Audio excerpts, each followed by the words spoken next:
ఒకరోజు గోపన్న పక్క ఊరికి పనిమీద బయలుదేరాడు. ఎండ మండిపోతోంది. కాసేపు నడిచేసరికి గోపన్నకు బాగా అలసట వేసింది. దూరంగా ఒక పెద్ద మర్రి చెట్టు కనిపించింది.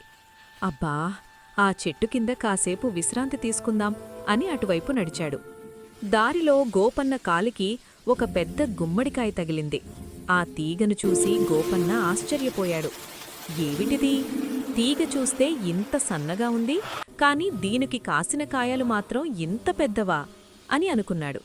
మర్రి చెట్టు నీడకు చేరుకోగానే అక్కడ నేలమీద చిన్న చిన్న మర్రిపళ్ళు కనిపించాయి. గోపన్నకు నవ్వొచ్చింది. దేవుడికి అస్సలు తెలివిలేదు.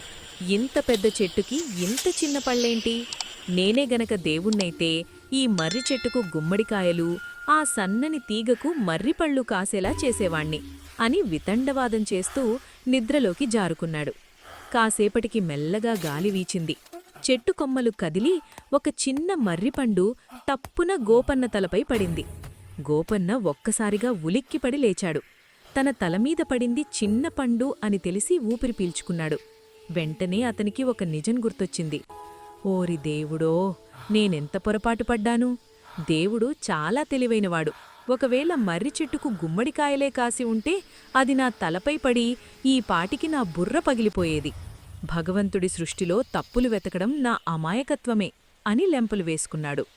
ఇందులో నీతి ఏమిటంటే, ప్రకృతిలో ప్రతీదీ ఒక కారణంతోనే సృష్టించబడింది.